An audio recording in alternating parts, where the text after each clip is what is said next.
ahead and start with Principles of Math 1, Section 7.2.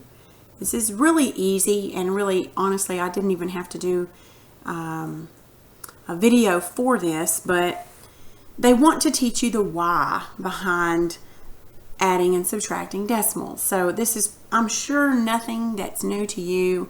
I'm sure you've done this many times before, but let's briefly look at it. They're also going to bring out the abacus, but we'll just look at it on our paper, and even on your worksheet for 7.2 it tells you to take out your abacus and do it, but I'm not even going to go there.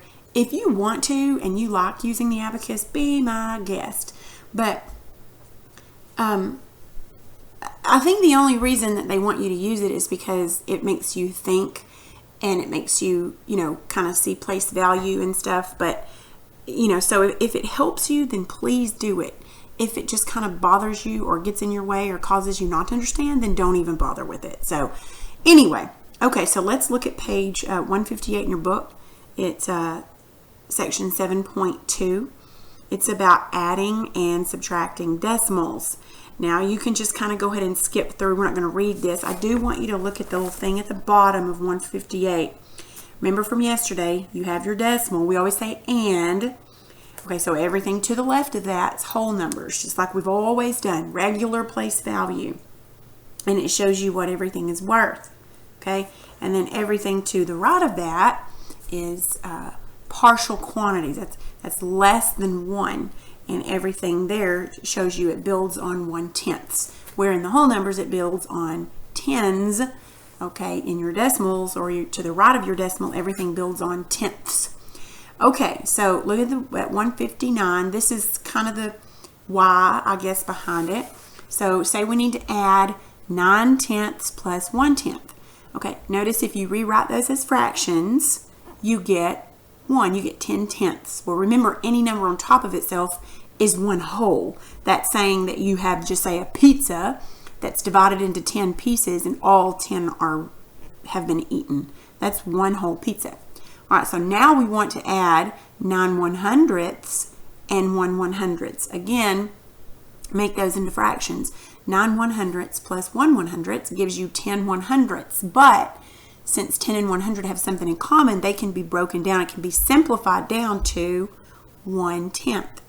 All right, notice how we could have found both these answers using just the standard addition algorithm that we use for regular whole numbers. You can rename partial quantities just as you can whole quantities. Renaming, for me, when I was in school, they called it borrowing, but now they call it renaming, so whatever, I don't even know. So anyway, if you'll look there on 159, where they're kind of right in the middle, they've added 9/10 plus 1/10, just normal. 9 plus 1 is 0. Put your 0, rename your 1, and then you get 1.0, or the same as 1 whole. And then rename, or let's add 9 100ths plus 1 100ths. Get it all done, bring your decimal down, you get 1/10. Okay, now here's where it's talking about the abacus. And we're going to add on the abacus 2600ths plus 700ths. But notice what they've done to this abacus. They've kind of changed the place value. The bottom line now is the thousandths. The one up from that is hundredths. The one up from that is tenths. And then the one up from that goes into your whole numbers, ones, tens, and hundreds. Okay? So what they did first to add 2600ths is they put 2600ths. They started by forming 2600ths. So they put 2 tenths and then 600ths. Turn the page. Top of page 160. Now they're going to add 700ths. So notice how we run out of beads after adding 4. So what they're going to do is they're going to pull, because remember they've already got 600ths. So they're going to pull 1, 2, 3, 4. Well, they've run out of those. So now they're going to rename those by pushing them back to the left and renaming one of the tenths. So they're going to pull 1/10 over to rename that. And then we can finish adding the hundredths. 5, 6, 7. Okay, so then they end up with 33 hundredths, as you see there. Okay, adding is easy on the abacus. Subtraction sometimes gets me. I don't know why, but anyway, so there's that. Okay, so likewise, the same process works for subtraction in partial amounts or decimals, written as decimals. Okay, so now they're going to subtract those. 26 hundredths minus 7 hundredths on the abacus. So first, of course, they form their 26 hundredths. Now we have to subtract 7 hundredths, but there's only 6 hundredths. So what they're going to do is they're going to rename 1/10 as 10 hundredths. So see how they scoot everything around? And then they mentally, 10 minus 7 is 3. So now go back up to the top of 161, and that's where they've pulled over those 3 hundredths. Okay, so your answer then would be 19 hundredths. Okay, easily you could just do it like they did regular subtraction, 0.26 minus 0.07, do all of the renaming, yada, yada, yada, you get 0.19. Okay, now look at expanding it further. It doesn't matter if the numbers we're adding and subtracting contain whole numbers, partial quantities, or a combination of both. If they're written using the decimal system, we can use our standard algorithm to keep track of place value. Now, see where it says adding zeros? This is the only reason why I wanted to do this lesson and just remind this to you today. Now, it's always important to keep your digits lined up so we subtract tenths from tenths, hundredths from hundredths, etc. Otherwise, you would end up with a totally incorrect answer. So basically, when you add or subtract decimals, when you add or subtract fractions, they have to have common denominators. Okay? When you add or subtract decimals, your decimals must line up. Okay? So that gives you an incorrect picture there and a correct picture there at the bottom of page 161, right above where it says keeping perspective. You see how they did not, where it's incorrect, they did not line their decimals up on the incorrect one, but the correct one they did. So then everything gets put in its proper place, and then once everything's lined up correctly, you just add or subtract like normal. You borrow, you rename just like normal. The decimals don't bother you. You can even pretend like they're not there.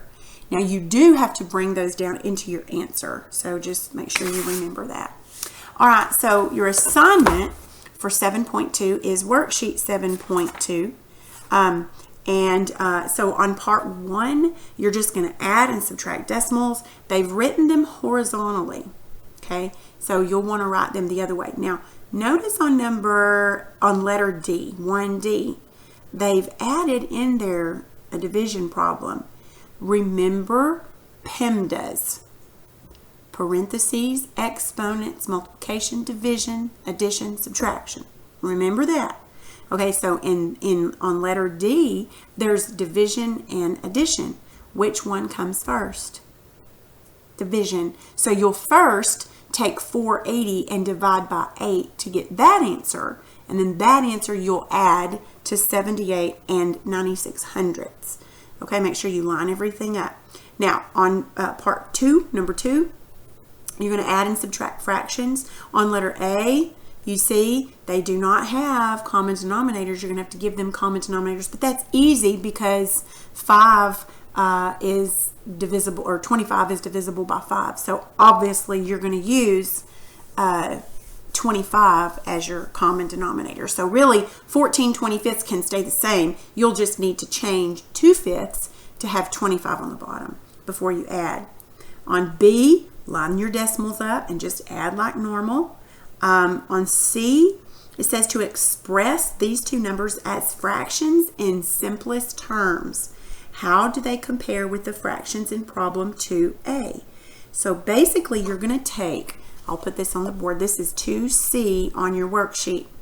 You're going to take 0, let me do this, I don't like that. I like it better when my pen is a little bit thicker. Okay, so we're going to take 0.56 now, and then it wants you to turn that into a fraction. Now this is 56 hundredths. Okay, then it wants you to express 0.4 as a fraction, so this is 4/10. Now, look back at C on the worksheet. Express these two numbers as fractions in simplest terms. Neither one of these is simplest terms. They can both be divided down. How do they compare with the fractions in problem 2A?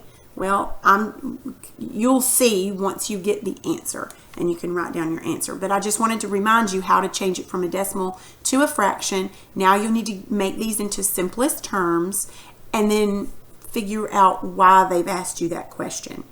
All right, and then D would be easy. 3 will be easy. On the next page, on the back of page 7, worksheet 7.2, it says abacus fund to pull out your abacus. That's optional. You do have to do the problems, but if you don't want to use the abacus, that's perfectly fine by me. You can just do those normally. And the rest of it should be fairly easy for you to do.